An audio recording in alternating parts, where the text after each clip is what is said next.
Good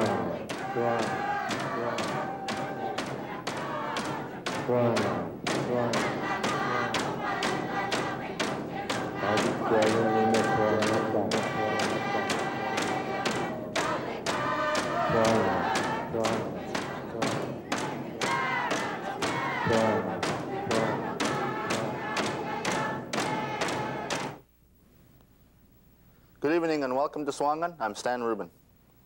Last summer, an ICS crew made a trip to an archaeological site about 50 miles north of Inuvik. The site is located at 500 Lake, which the Inuvialuit traditionally used as their camping grounds. David Morrison, the leader of the archaeological crew, takes us on a walkthrough of these historic sites. We have here a little Inuvialuit village that we found last year. There's about 9 or 10 or 11 houses here, all collapsed and fallen down. You can see it's in this whole area here where the grass is. Usually a good place to look for old abandoned sites is where there's grass, because the willows haven't had a chance to grow back in over the site from when people lived here. You can see what the houses look like. They're all fallen down now, but they're essentially round. We have a house ruin right here, all collapsed in. They're essentially round or oval. Sometimes they're donut shaped with little alcoves out to the side, but this one is just round here with a doorway going out here. They're shaped, their architecture is a lot like a traditional snow house, with the sleeping platform at the back here where there's a bed sort of raised up, and you can see there's a small slope here going down into the sort of kitchen or living area of the house. And then out the front door, which is a long tunnel, a cold trap entrance that you would crawl out of to keep the cold air out. And it's pointing down to the water. There are, as I said, about 10 of them here in this little village. It's hard to count because they overlap with one another, and until you actually clear away all the brush, it's sometimes very hard to tell exactly what is a house. But as well as the houses, we find there's a lot of cache pits or cold storage pits. Each house seems to have at least 1 or 2 pits dug into the ground beside it, where presumably people kept frozen or kept their meat cold in the summer. So the season of the year when a village like this was occupied, it seems to have been occupied for a lot of the year. We have these kinds of pits which would only have been used in the summer, and then we have these heavy sod houses which would have been essentially winter houses, although I'm sure people lived in them in the summer too to some extent. The actual houses were built, as far as we can tell from traditional, from photographs from the last century and what elders say and so on, is that they had log walls which were vertical rather than horizontal. The logs went up and down. They lean in toward the middle, and then you stack sod on the outside to keep them warm, and then sod on the roof with a pole roof. Usually they had floors paved with boards. These would be driftwood logs that had been adzed flat to make boards, which must have been a lot of work. So the inside of these houses, they were really very, all you saw was wood. They were very warm, substantial, and very comfortable houses. And they were particularly warm because they had a cold trap door, a traditional kind of door, rather than just a door you open and walk out of. So we're digging one of these houses to find out more about how old these houses are and what people were doing here. What seasons of the year they lived here, what kind of animals they were hunting, and just to find out what kind of a site it is. We're only going to dig one of these houses. We haven't the time or the money to dig the whole thing, and we probably wouldn't want to anyway. We should leave most of this stuff intact as a kind of historical resource. Just to stay here, you shouldn't just come in and blow the sites up. So do you come in here, or who comes in here to check sites out, and how do they determine, yes, we're going to do this one, I know this one is going to be quite older than others that we found, or how is that determined? That's pretty much determined by me. I'm an archaeologist at the museum in Ottawa, and we have a budget from Northern Affairs to do archaeology in this area, to get a good idea of where sites are, what kind of sites they are, so that they're not destroyed during, if there's any future oil and gas development in the area. So last year we found this site. We were working up at Guchak at the Narrows at Eskimo Lake, and we did some survey work, and we came down here and found this site. And we found some other sites too, and I decided in consultation with a few other people that this would be the right site to dig, partially because it's eroding away. For some reason, the lake level is clearly rising here, even though we're not actually on salt water.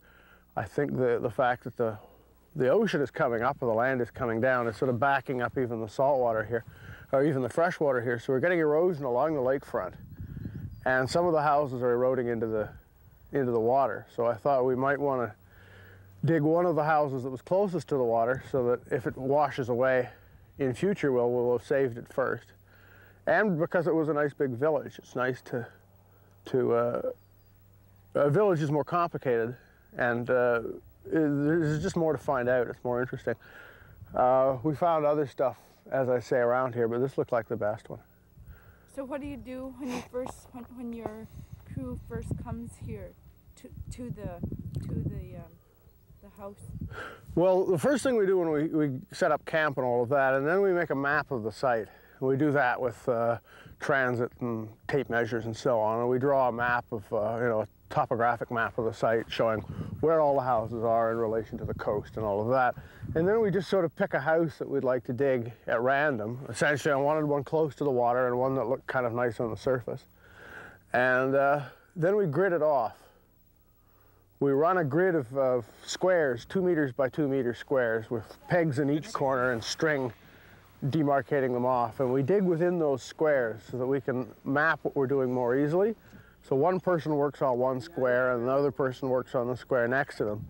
And as you find things, you're responsible for mapping what's in your square. As you start getting logs from the wall, for instance, that have collapsed, you're the one who draws them in if it's your square. When you find artifacts, tools and so on, you mark in their exact position in the square. So it just helps us keep a handle on the mapping and so on. So if you were digging this house, you'd have to take all of this the top layer? Yeah, normally we shovel off the top layer to some extent because it's very hard and full of roots and you can't really trowel through it. After that, we work with a little pointing trowels, little bricklayer trowels, to scrape away the dirt much more carefully and slowly. Maybe we can go over to the site where you are digging. Yeah, we can go look at the site, the house that we are digging. It looked very much like this before we started. We flew in here by helicopter from the Polar Continental Shelf project in Tuktoyaktuk and set up our camp on the top of the hill here where we get a little relief from the bugs. We have sleeping tents. We all live in tents. We have our own sleeping tents, cook tents, storage tents and so on. We have a radio. You can maybe see the radio mast there, that we're in contact with Polar Shelf and Tuktoyaktuk every day in case we need anything or anything goes wrong. So we have all the comforts of home. We even have a portable telephone. I can phone home to Ottawa. Every day we walk down this well-beaten path down to where we're digging. It's a nice way to go to work. There's no traffic jams. And you can see down here where we're excavating, where this was a house almost exactly like the one we were looking at before, but we're now about halfway through digging down through it. So maybe we could go down and take a closer look. We're coming down on the floor of the house right here, the lowest part of the digging here. Gary there is just starting to come down on where the actual floor was. Rita there is working in a section of the wall. This house proved to be, we didn't really see it properly until we got all the bushes off of it, but it turns out that this house is shaped like a clover leaf with 3 parts sticking out, and then the stem of the clover leaf, if you like, would be the doorway. You can see we're in the door tunnel is right through here, coming right down to the water, which is one reason we know that the water level is rising up, because they never would have built their house where they walked right out of the door into the lake. You can see here a big hearth, a big fireplace that was in the middle of the floor. And it's about 10 inches thick. That's all ash and carbonized wood, burned wood. It was all full of fish bones. We have this whole bag of fish bones came out of that hearth. and some tools and so on. So we're hoping we get the same kind of stuff here. One of the things we found in the hearth was a glass bead. We had been thinking that this site might date to before the time of the fur traders, before the time of any contact between Inuvialuit people and the fur trading companies and Southern Canadian society, which would be sometime before about 1800 or 1780. It now looks like it dates to right after the first trade goods were coming in here, with a few pieces of glass beads, and that's essentially all we're getting. So this site could date to around 1800. It's not altogether clear yet, but as well as a few bits of glass beads, all the other tools we're finding are very traditional Inuvialuit tools, the kind of tools people made before they had easy access to iron, before tin cans, before all of the modern stuff. Working over there, for instance, Bennett Felix found an adze head with the kind of socket at the end for the blade would have had a stone blade. What would that have been used for? Adzes were used mainly for working wood, for chopping down trees, for adzing boards, making boards out of driftwood, adzing them flat. Small ones were also used a lot for chopping up frozen meat and so on too. They had stone tips, which may have come. Last year we found one with the stone blade still in it. Not here, but at another site, and the stone blade probably is a special kind of jade that was traded in here all the way from Alaska. So there were very extensive trade routes centered around the Mackenzie Delta long before European traders got in here. They're just one more aspect of a big trade route that was already in place before they got here. We also find copper that came probably from the copper mine area. You can see the walls here. In this square here where we left the line of the walls, we didn't dig it, so you can still see the hump where the outside wall of the house was. And then the back here, so we got one alcove here, the back of the house, another alcove here. So the squares that we've opened up more or less duplicate the cloverleaf shape of the house. You can see the way we're working in these 2-meter squares with the string up. And everyone gets their own square so that they can map everything in it. It's a little hard to figure this house out. It doesn't have as much wood in it as you would expect as other houses we've dug. I mean, there's no way, a lot of this wood is all the wood we've got. We've taken the wood out of these squares, but here and here and here, that's all the wood we found. And so it doesn't look like we have the whole collapsed walls and roof. You get a lot more wood than this. And I don't really know how to explain this. Maybe they took, after the house was abandoned, maybe people come in and took some timbers and so on to save themselves the bother of having to haul wood from somewhere else. Maybe this house was very lightly built and it just had very little wood in it, but it's hard for me to think how it would work if that was the case. So I am a little mystified. Also, what's unusual about this house is that so far at least we've got no evidence of a log floor, which is what all the other Inuvialuit houses I've dug and that other people have dug have always got a log floor, usually a board floor actually with the logs adze flat. This one we got, you know, what may be a flagstone here, but there's only one, and so there's not really any good evidence.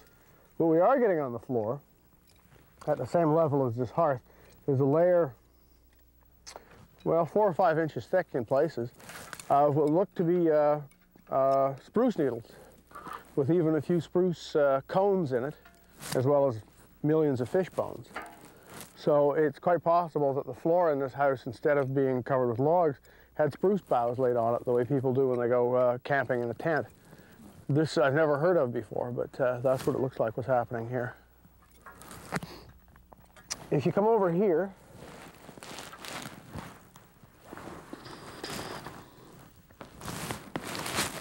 working outside of the house, the wall of the house comes through here, so we're on the outside. We have a couple of pits. They're probably cache pits. People kept their meat cold in the summer. Claire is working on here. There's one pit was still open. You can see how deep it was even from the ground surface. It's a good 2 feet deep, and we haven't even started to dig out the bottom yet. There's the remains of another pit right in here. See, this one was almost full up to the surface. You can see the edge of it back there. And in here we had 30 pounds of caribou bone, and a lot of wood and so on. If it was a pit for keeping meat in, they long ago took the meat out and it's got garbage and stuff been filled in. But that's where we've gotten an awful lot of caribou bone out of here. And we got another pit right there that's been filled up with grass from when we took the sod off of the house. You can see there's another pit here. And this whole area in here is just full of pits, cache pits. And in fact, you can see our own cold storage right there where we keep our meat. It's the best place down here because the frost is high. There's another house right there where those bushes are. So the houses are fairly closely spaced along this front here. You finding anything in this pit otherwise than bones or bones from food they ate? That's most of what we're finding. It's kind of going slow until you get onto the house floor. You usually don't find a lot of tools and so on. So you do get bones. Mostly caribou bone. We're getting some seal bone in here. It looks like big ugyuk seals, big bearded seals, and a few pieces of what may be beluga rib and so on too. So they're obviously in contact with people on the coast, or they're going there themselves. And what people might have done, for instance, is go to the whale hunt in the summer at a place like Kittigaswat, leave a lot of their meat there in cache pits and stuff, come down here in the winter, and when they wanted some muktuk, they'd go back up to the coast, fill up their sled, and come back here again. So we're probably looking at that too. We have been finding a few tools, but as we get further down, we should be finding more. Do you find any similarities from like digs that you've worked on in this area before to this? Yeah, basically Inuvialuit tools. I've only worked east of the Mackenzie. This is in fact the furthest west I've been, but at Guchak, which is near Sonatuck, over at Kugalik, on the mouth of the Anderson, and I've also worked at the mouth of the Horton. And basically Inuvialuit tools everywhere in that area look the same. There's a good, strong similarity. Like if you get 10 of them together and put them down, you can say, yes, these are definitely Inuvialuit tools. They are not Eastern Arctic Inuit standard tools. They're not Alaskan tools. They're Inuvialuit. They have a distinctive style. They're probably more like Alaskan Inuit tools than they are like anything else. There are good similarities with Alaska, which seem to go back a long way, as if this area was in pretty constant communication with Alaska. You know, people going back and forth, trading back and forth.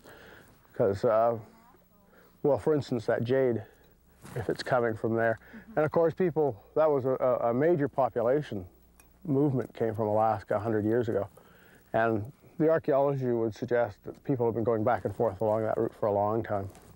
Do you find similarities in the house and where their structure there?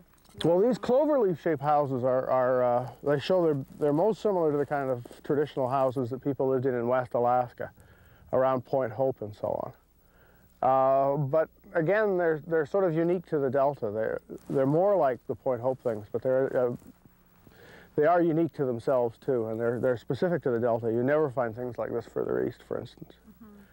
What do you mean in means of unique to the Delta? Special to the Delta. You don't find exactly this style anywhere else. What kind of style is that? Well, the cloverleaf shaped style. Usually they're four-post constructions. So you have 4 posts in the middle that go straight up. Then you make a little box at the top to link the 4 posts together, and then you lean the walls in on, the vertical house walls in on that. And just the cloverleaf shape rather than the one room, the oval shape is more like what you get at Point Barrow, for instance. But you do get the oval shape here too sometimes. That house we looked at before that we haven't excavated, that's probably an oval shape. But once you get into it and start digging, you might find that there are alcoves. It's hard to tell from the ground sometimes. So there are, like, in the house that they're digging over here, there are distinct, like sleeping areas. And yeah, the way it usually works is that each of the alcoves of the cloverleaf, each of the leaf parts of the 3-leaf style, go back over there? Yeah, is a sleeping area. And other houses I've dug, for instance, at the mouth of the Horton, you can clearly see the poles. Okay, well, if we look at the house here again, we can see that this square here and the other square over there are largely in one of these alcoves, and then we have a side part at the back. This would probably be where a family would sleep. You have a family sleeping here, a family sleeping there, a family sleeping there, and then a kind of common area in the middle where the cooking would be, where people would sit around and talk and eat and so on. The families would almost certainly be pretty closely related. They would be a couple of brothers and their families or something like that. That's at least the way it worked, the way these kinds of houses worked in the last century. There's, for instance, there's at least 5 or 6 of these big houses at Kittigazaawit that elders, at least not too long ago, still remembered the names for and could still tell you who lived, you know, in which alcoves and so on. At least when Stephenson was here, he recorded a lot of this stuff from what elders told him then. These are unusual, again, because we're not getting the kind of logs across the sleeping platform. Usually the sleeping area has logs or boards laid out as insulation and to make the ground, and then of course they cover it with furs and skins and things. But we're so far not finding any, we're just finding dirt. So it looks like probably somebody came in here after the house was abandoned and took the logs out for some other purpose, because this is unusual, to say the least, to not find any flooring. So where Gary is working here, that's in the common area, the middle part of the house, and that's also where that big fireplace was. They usually kept these houses warm in the winter with lamps, with kudliks, which 100 years ago they were getting mainly from copper mine area. People were trading soapstone kudliks in here. Before that, they were making their own out of pottery, and we're finding pottery in this site. But obviously they also, this is something you never get reading the explorers' accounts or anything, but they also had a big fire. And every house I've dug has got a big fire and a big fireplace in the middle of the floor. They must have had a little skylight for to let the smoke out. And this is the biggest hearth I've ever seen. It's gigantic. They must have burnt that fire all winter long. But of course, we're south of the tree line here. There's a few trees around here, so they wouldn't have problems with firewood. Of course, in most of the Delta, you don't have problems with firewood, because when there aren't trees, there's usually tons of driftwood. So it wouldn't be surprising that they'd be burning a lot of wood in the winter. So what do they do during like a regular day when somebody comes, like one of your workers come here or yourself works here? What does your regular day consist of? Because the work often is a little boring and requires a lot of patience, and the bugs are sometimes bad, we found that the best way is to keep regular hours and not just sort of dig when you feel like it and not dig when you don't, because then you might never dig. So we work from 9 to 5, just like an office job. We get down here in the morning at 9 and we take an hour off at lunch and we work until 5. And everybody keeps their own notes. What do you do with like your notes and stuff? Well, I take everything we find, I take back to Ottawa at the end of the summer. And I read the notes and try to put together a map of the site of the house from the notes, put all the floors together to make the house, and locate where everything was found on it, and just basically try to make sense out of everything we found from the notes and from the artifacts. I also spend a lot of the winter, and this is really time-consuming, identifying all the animal bones we found. You know, what animal it is, what part of that animal it is, and try to make sense out of that. And that is very confusing, and I'm not doing all that well on any site trying to make sense out of the animal bone. But for this site, for instance, we've got almost all caribou with some fish, and that's most of it. But I try to figure out what time of the year the animals were killed, for instance, and you can do that with various techniques. If you get the teeth of caribou, the first molar usually, and cut it really, really thin, make a microscopic thin section, and look at it, it's got bands on it like tree rings. And you can tell within certain accuracy limits what season of the year the animal was killed by where the last ring stops. And you can look at the state of the antler, for instance, whether it's in velvet, whether it's still stuck on the head, or it's been cast or whatever. So try to figure out what time of the year the animal was killed. In a lot of North America, archaeologists can figure out when a site was occupied, what season of the year people lived here, by telling exactly when the animals were killed. If you get ducks, for instance, or swans or geese, you know, it's the summertime. But here in the Arctic, that doesn't work very well because it's very easy to store food. And so you find on sites that are obviously winter sites, you always find some bird bone, like some waterfowl bone. And you know perfectly well they killed that swan 4 months ago and cached it, you know, put it in the ground somewhere or hung it up to dry or whatever, and now they're eating it. So it's very, very difficult to figure out this kind of stuff. A site like this, you got evidence of every season. And of course, you're also probably looking at more than one occupation. I mean, people lived here. All of these houses probably had families in them one winter. But then 10 years later, some of the houses were reoccupied. Maybe 3 families came here 10 years later, cleaned out 3 of the houses, and lived there for that winter. And then maybe a couple of other houses were lived in 40 years after that. And it's almost impossible. It's actually impossible, I think, to sort out. It's just too complicated to figure out what actually happened in a site. I mean, we try, but it's very, very difficult. And anyone who thinks that they've really solved it is probably being very naive. But I have the artifacts for 2 years. I have them on loan, as it were, for 2 years. And then I return them to the Prince of Wales in Yellowknife, who is holding them right now in trust for the Inuvialuit, who own this stuff. Everything we dig up is owned by the Inuvialuit. We usually get a fair amount of fishing equipment in these kinds of sites. Fishing has always been very important in the Delta. They had fish nets. One of the things I got here from beside the hearth here was a net gauge, which we use when making nets to make sure that the mesh is all the same size. This is a very standard Inuvialuit kind of tool. You also find these in North Alaska, but further east, people traditionally did not have nets. This was about as far east as nets were used. But they were very important in the Delta. It is. We got a whole bunch of these last year, and I expect when we get down on the house floor some more, we'll find a lot more fishing stuff here. Caribou hunting equipment, we usually get quite a bit of that too. Bow and arrow, and lances, spears, and so on. Gary here in this square here picked up a very nice chipstone spear point about this long. It'd be used for hunting caribou probably out of a kayak, where you paddle up alongside the caribou and stab them when they're crossing the water. Down here we don't get too much, but up on the coast you usually get a lot of seal hunting and beluga hunting.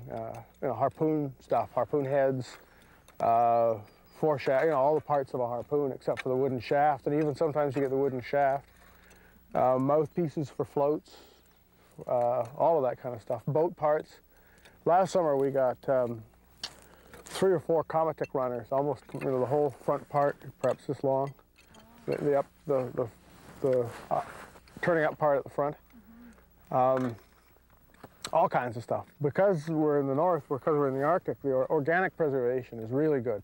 Things don't rot, or they rot very slowly. So you get all the wood artifacts, you get the bone is in perfect shape. In some sites, at least toward the bottom of the site where it's permanently frozen, until we come along and dig it up, you find skin clothing, parts of skin clothing.